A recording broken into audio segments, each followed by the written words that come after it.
안녕하십니까. 인천 영종도 그루터기 교회를 섬기고 있는 남춘만 목사입니다.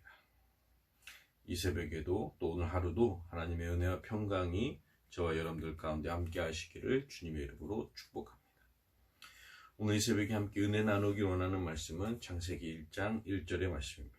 태초에 하나님이 천지를 창조하시니라. 아멘. 어제 우리는 믿음에 대해서 살펴보았습니다. 모든 인생은 믿음으로부터 시작되어진다. 믿음에 기인하고 있다. 믿음을 떠나선 살 수 없다. 라고 하였습니다. 특별히 또 그 믿음은 기독교 신앙의 기초라고도 함께 나누었습니다. 오늘 이 새벽에는 믿음의 대상에 대해서 함께 살펴보고자 합니다. 우리 신체 중 눈과 코와 입이 있는 곳을 얼굴이라고 얘기합니다. 이 얼굴이라고 하는 단어는 얼이라고 하는 단어와 굴이라고 하는 단어를 결합해 놓은 단어입니다.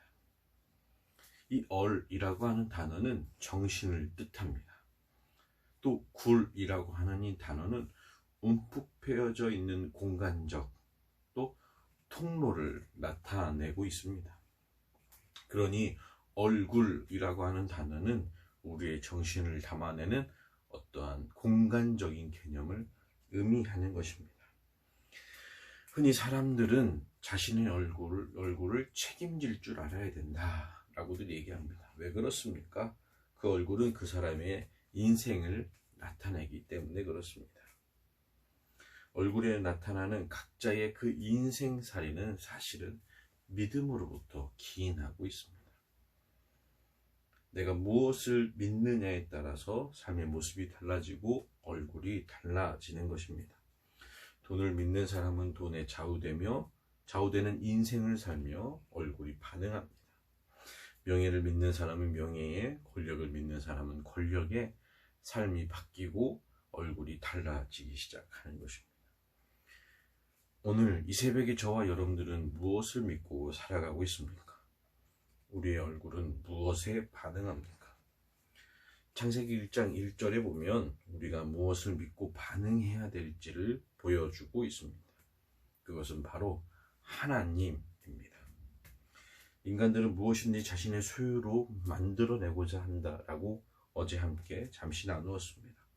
그 소유가 눈에 보이든지 보이지 않든지 모든 인간들은 자신의 눈앞에 손바닥 안에 두기를 원한다라고 했습니다. 그런데 하나님은 결코 그럴 수 없습니다. 존재하는 모든 인간들, 하나님을 믿든 믿지 아니하든 모든 인간들에게 하나님에 대해서 설명해 보아라 라고 얘기하면 속 시원히 대답할 수 있는 사람은 아무도 없습니다. 하나님에 대해서, 하나님의 존재에 대해서 과학적으로 내린 결론 중에 개인적으로 가장 타당해 보이는 결론은 다음과 같습니다. 하나님이 계시는지, 하나님이 계시지 않는지 증명할 수 없다. 많은 학자들이 하나님에 대해서 증명하고자 했지만 피조물로서의 인간의 한계를 경험하였습니다.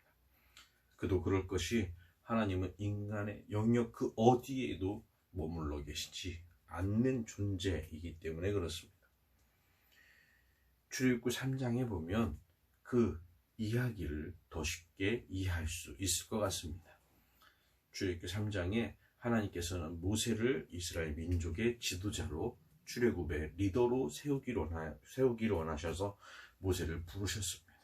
그리고 모세와 하나님이 이야기 나누는 것이 출애굽기 3장에 담겨져 있습니다.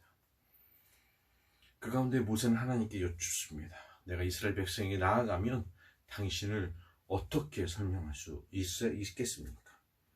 그러자 하나님은 모세에게 대답하십니다. 나는 스스로 있는 자야. 근데 이 대답은 하나님의 이 대답은 빵점짜리입니다. 하나님의 대답 중에 모세가 또 인간인 저와 여러분들이 이해할 수 있는 부분은 아무것도 없기 때문에 그렇습니다.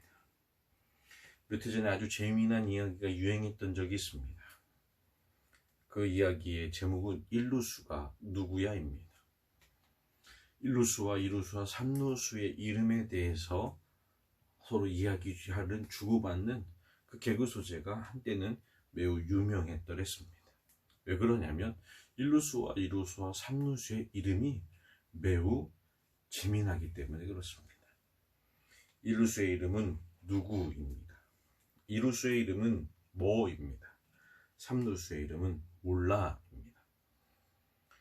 묻는 사람은 이름을 듣기를 원했습니다. 하지만 대답해주는 그 사람은 일루수의 진짜 이름은 묻는 사람에게는 도무지 이해할 수 없는 이름이었다라고 하는 것이 그 개그 소재, 그 개그의 이야기의 전반에 깔려져 있는 이야기들입니다. 하나님이 모세에게 당신의 이름이 나는 스스로 있는 자야 라고 얘기했을 때의 느낌이 그와 같지 않았을까 싶습니다. 하나님, 당신의 이름을 무엇이라고 해야 됩니까? 나야. 난 나야. 이때 모세가 취한 행동은 순종입니다. 믿음입니다.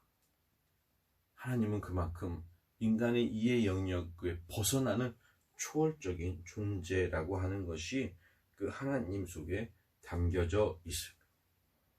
그런데 1장 1절은 그 초월적인 하나님, 절대로 이해할 수 있는 그냥 단지 믿어야 되는 하나님의 놀라운 능력에 대해서 보여주고 있습니다. 첫 번째로 태초라고 하는 단어입니다. 태초에 하나님은 태초에 계셨습니다. 하나님은 태초 이전에도 계셨고 태초에도 계셨고 태초 이후에도 계시는 하나님을 기록하고 있는 것입니다. 저는 개인적으로 80년대생이기 때문에 70년대 이전의 이야기들을 들을 때마다 아주 멀게만 느껴집니다. 또한 2002년도에 2년 이후에 태어난 사람들에게 2002년 월드컵에 대해서 얘기하면 또한 저와 동일한 그렇게 멀게만 느껴지는 느낌을 받게 될 것입니다. 왜 그렇습니까? 제 영역에 있지 않기 때문에 그런 거 아닙니까?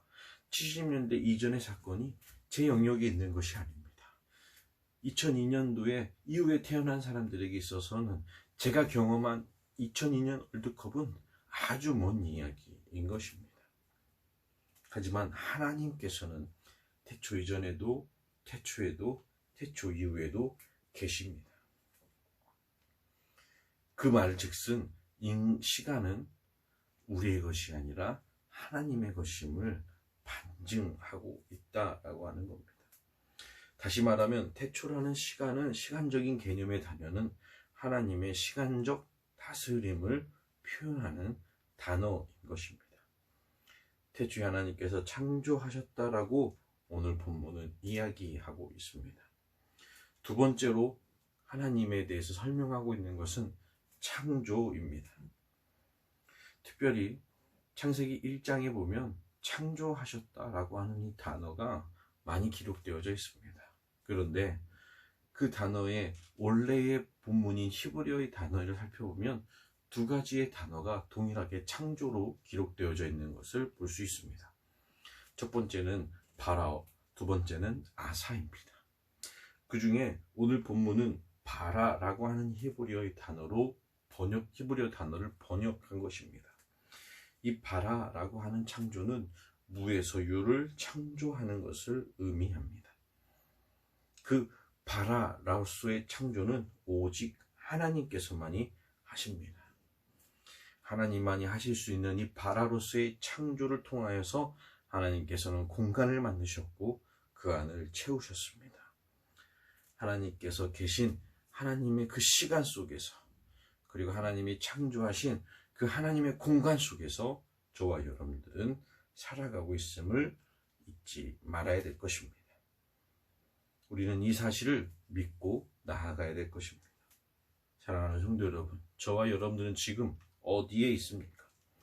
태초와 창조 안에 하나님의 전지하심과 전능하심과 무소부지하심이 담겨져 있는 것, 우리는 잊지 말아야 될 것입니다. 모든 시간과 공간을 아시고 다스리시는 하나님을 오늘도 의지합시다. 전지전능하시며 무소부지하신 하나님의 시간과 공간 속에서 하나님의 동행하심을 믿고 살아가는 오늘 하루에 저와 여러분들 되시기를 주님의 이름으로 축복합니다. 주님의 은혜가 함께 하시기를 축복하고 축원합니다.